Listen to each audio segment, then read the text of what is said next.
Hi, and welcome to Y105's Reading Radio. Today we're going to be reading a piece from C.S. Lewis. It's The Lion, the Witch, and the Wardrobe. So here we go. Once there were 4 children whose names were Peter, Susan, Edmund, and Lucy. This story is about something that happened to them when they were sent away from London during the war because of the air raids. They were sent to the house of an old professor who lived in the heart of the country, 10 miles from the nearest railway station and 2 miles from the nearest post office. He had no wife, and he lived in a very large house with a housekeeper called Mrs. Macready and 3 servants. Their names were Ivory, Margaret, and Betty, but they do not come up too much in the story. He himself was a very old man with shaggy white hair, which grew over most of his face as well as his head, and they liked him almost at once. But on the first evening when he came out to meet them at the front door, he was so odd-looking that Lucy, who was the youngest, was a little afraid of him, and Edmund, who was the next youngest, wanted to laugh and had to keep pretending that he was blowing his nose to hide it. As soon as they had said goodnight to the professor and gone upstairs on the first night, the boys came into the girls' room and they all talked it over. "We've fallen on our feet, and no mistake," said Peter. "This is going to be perfectly splendid. That old chap will let us do anything we like." "I think he's an old dear," said Susan. "Oh, come off it," said Edmund, who was tired and pretending not to be tired, which always made him bad-tempered. "Don't go on talking like that." "Like what?" said Susan. "And anyway, it's time for you to go to bed." "Trying to talk like mother," said Edmund. "And who are you to say when I'm to go to bed? Go to bed yourself." "Hadn't we all better go to bed?" said Lucy. "There's sure to be a row if we're here talking."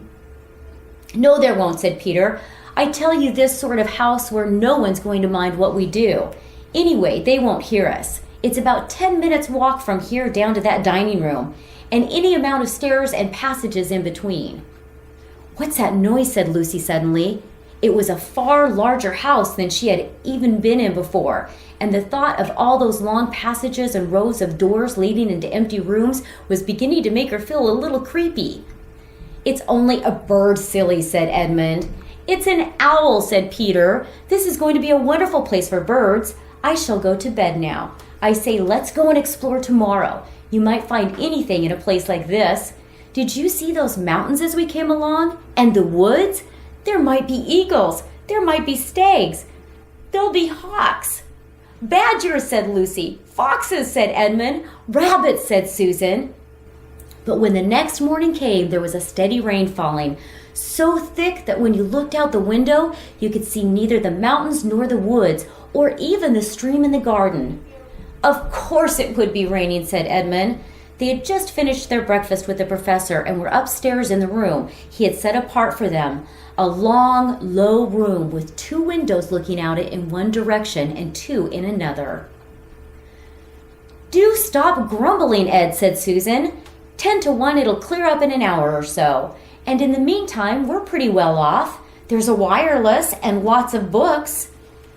"Not for me," said Peter. "I'm going to explore the house." What will the children find as they explore the house? You'll have to tune in next time to the next Reading Radio to find out. And be sure to fill out your questionnaire as a class, and then you'll have your teacher send it back to us, and you guys might have a chance to win our monthly drawing for a class prize. Again, thanks for joining us for Reading Radio.